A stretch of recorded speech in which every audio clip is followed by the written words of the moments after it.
Ви благодарам, почитувана председателка.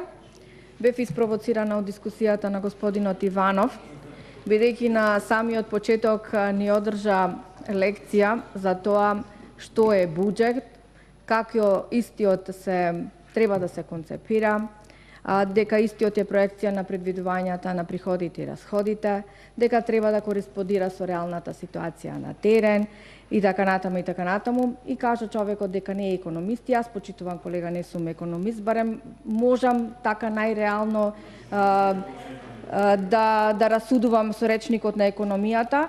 И верувајте, не ми требаше многу да сватам, разгледувајќи го ребалансот на буџетот, дека за жал овај ребаланс најмалце е развоен, почитуван колега, затоа што во него не се внесени или ги нема настрана се тргнати се оние параметри и двигатели кои што еден ребаланс на буџет го прават развоен. Кажавте и тоа дека додуша не ни се ни стари овие критики од типот кој што ги испративте за претходниот буџет од 2016 година, дека буџетите кои што ги правела претходната влада или владата на ВМРО ДПМН, дека биле мегаломански, дека не кореспондирале со реалната ситуација на терен, дека проекциите за истиот и за претходните исто така буџети секогаш биле извадени од ракав, дека го правеле нестручни луѓе, дека токму ваквото концепирање на буџетот е и основниот фактор што Република Македонија е во ситуација во која што се наоѓа, дека следи колапс на македонската економија, дека имаме грчко сценарио. Почитуван колега, сите овие критики во изминатите години ги кажуваа вашите колеги. И сега во моментот кога имате вие можност вака мегаломански буџет да го скратите, вие тоа не го правите. Не е во ред, почитуван колега, тука да се препираме за тоа каква економска политика водела претходната влада.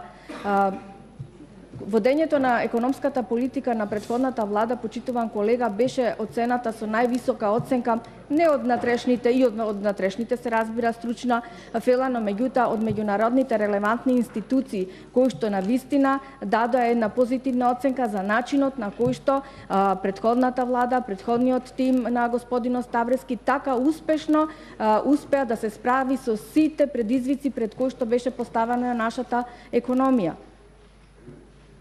Знаете што требаше, почитуван колега, да направите со ребалансот на буџетот? Ништо посебно, само да препишите она што претходната влада го правеше со ребалансот на буџетот, за да можат граѓаните да бидат и сигурни, за да можат да си бидат и безбедни и релаксирани, дека навистина економијата во идниот период ќе биде во правилна насока. Само толку, почитуван колега, требаше да направите.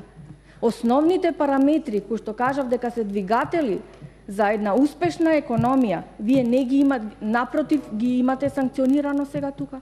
Имате кратено од нив. Значи, кои се основните параметри за тоа?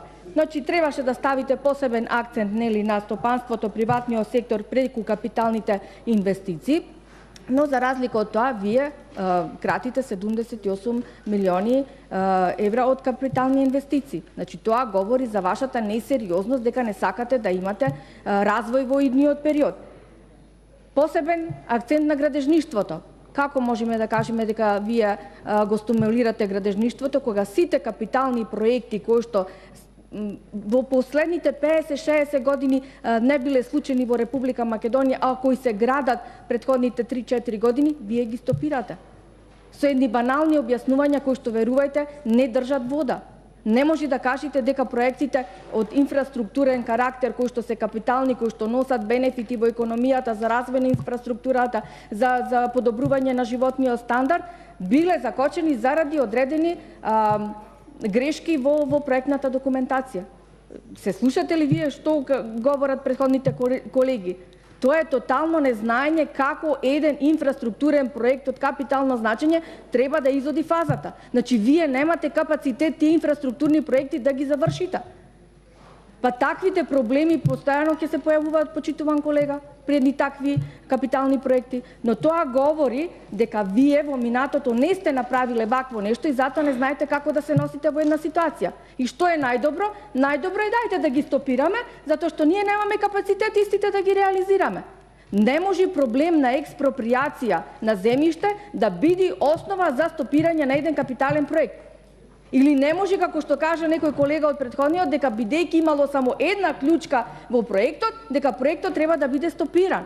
Па почитуван колега, тие проблеми текомно се решаваат. Ако треба повеќе клучки ќе се стави во проектната документација, па имаме надзор, па имаме ревизија, па сето тоа ќе се констатира. Никако исто така го немате застапено ниту земјоделието. Странските инвестиции, почитуван колега, само ги критикувате. Тие сметате дека се најголемиот олуш кој што нешто претходната влада го направила. А при тоа не ги гледате сите бенефити кои што токму овај фактор или овај критериум колкави бенефити донесле во економијата. За жал кажавте и тоа дека претходната власт, а сегашната опозиција при концепирањето на буџетот главно се водела од нивните партиски интереси. Како може, почитуван колега, тоа така да го кажете?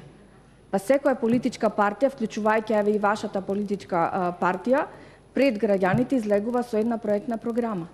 За да се реализира таа проектна програма, треба нели да се доведат во одредени стапки во буџетот, за да можат истите тие проекти кои што беа ветени пред граѓаните да се реализираат. И во ред е сосема логично ова вие сега што го правите во буџетот, но меѓутоа го правите на неконструктивен начин. Да, ветивте дека треба да се укине радиодифузната такса, скративте пари, дали се доволни или не се доволни, за тоа вас, ама апсолутно не ве секира.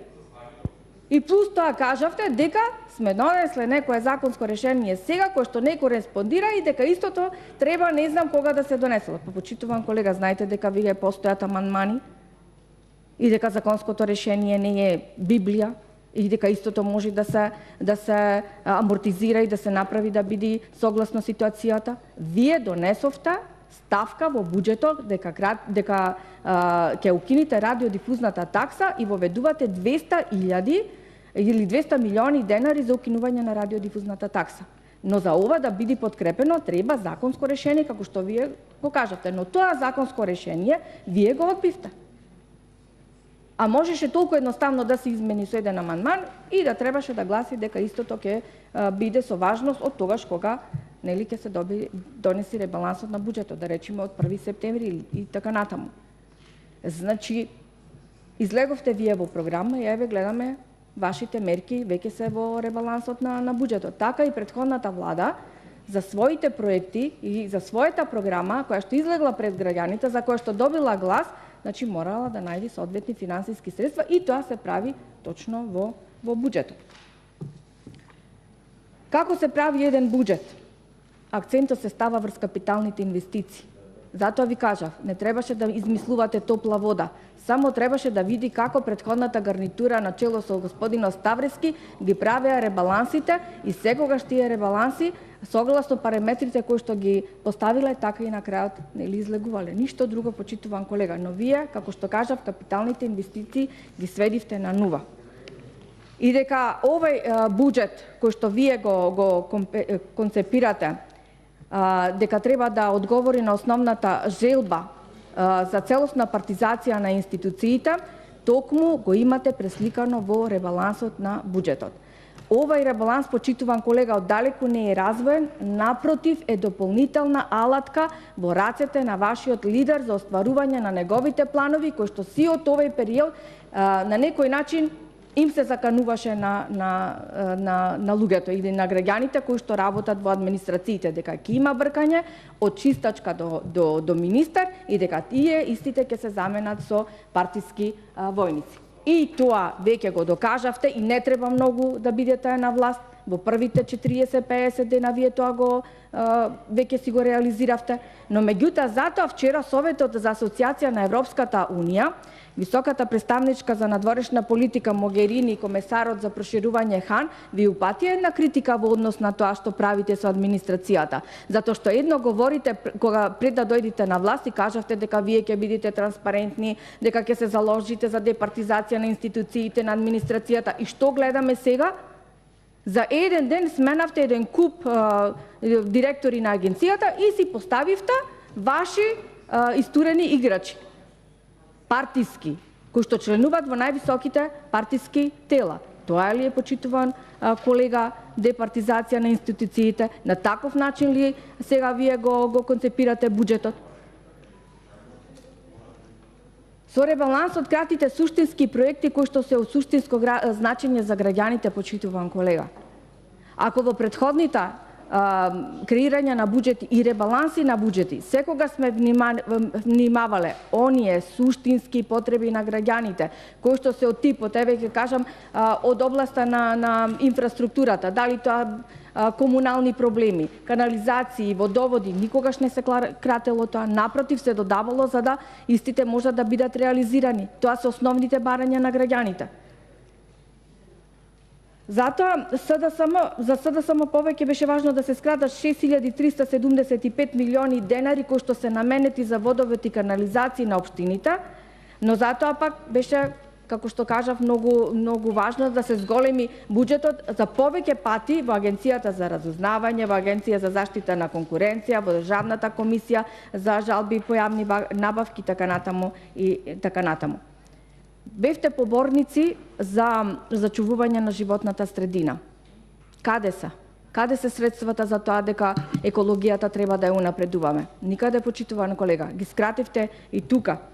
Значи, околу 36 милиони денари од инвестициите за животна средина се скратени, но затоа овозможивте 13 милиони денари повеќе за плати и надоместоци. Во Министерство за земјоделие 13,5 милиони денари за плати и надоместоци, во Министерството за правда, и ова кажува која е вашата намера. Она што ве критикуваа вчера во Советот за Асоциација на Европската Унија, баш вие гајле. Вие си терате и понатаму за вработување на партиски послушници. Исто така, значи суштинска реформа, еве со ребалансот, 12 милиони денари повеќе за привремените вработувања во владата. Па нели Прибе кажа дека треба да се надмини ставката, мислам, она практика претходно која што еве била привремено вработување. Зошто европските критериуми, почитуван колега, на кои што толку многу се крстите и на толку многу поведувате внимание, ги кршите уште од самиот почеток? Како ние ќе одиме во Европа на ваков начин со кршење на европските критериуми и стандарди? Говорите за тоа дека ништо не сме направиле за студентите, дека сме ги збркале студентите и кажувате некоја бројка која што е од пред 50-60 години, дека 600.000 не знам граѓани од Република Македонија се иселиле надвор од земјава. А зошто, почитуван колега, не направите една анализа и да кажете во кој период беле најголемите иселувања и од кои причини? Дека од 1991 година до 2015 година се иселиле околу 200.000 граѓани, но само 72% од иселувањето било во периодот кога вие нели ја направивте мрачната транзиција. Тоа е основниот аргумент кој што можете да го проверите во Заводот за статистика, во кој период и во кои години имаме најголемо иселување. Значи, иселувањето е беа заради вашите стратешки и погубни политики кои што ги водевте во еден период. И за да ви докажам дека не сте во право, а устите ви беа полни за мерки на студентите, за реконструкција на студентските домови, за изградба нови студентски домови, за нормална нели јадење храна во студентските домови. И не знам уште се што не накажавте тука. Но во ребалансот се случува нешто друго. Значи, ова е лицемерната политика која што во континуитет ја водите и не сте извлекле на вистина наравоучение, барем од минатите позитивни политики кои што ги водела владата на ВМРО ДПМН.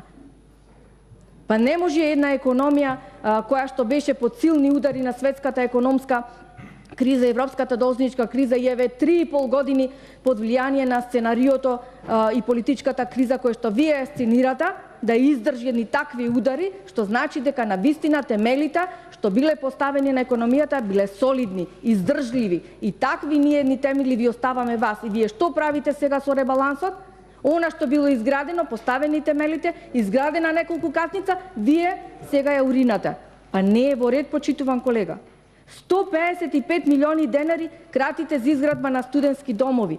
Па нели требаше да ги градите по светски стандарди, по европски стандарди? Каде се тие? И немој да ми кажете дека првите 2 месеци дека сте биле брзо сега или не можете. Не, почитуван колега. За тоа колку успешна ќе биде ова влада се гледа од самиот старт. Ако на самиот старт вие не ги поставите правилните политики и стратегии во која насока ќе водите државата, џабе последна година кога ќе видиме дека правите стратешки грешки. Значи, крадите од она што е капитално, од она што е на вистина основен двигател за една економија, за вашите партиски вработувања во непрофитни цели. И ве молам, цело време вртите, знаете, она као киша око Крагуевца. Значи, затоа што немате аргументи да кажете зошто еден ваков ребаланс денес ни е донесен тука. Не денес, пред неколку дена ни е доставен пред пратениците.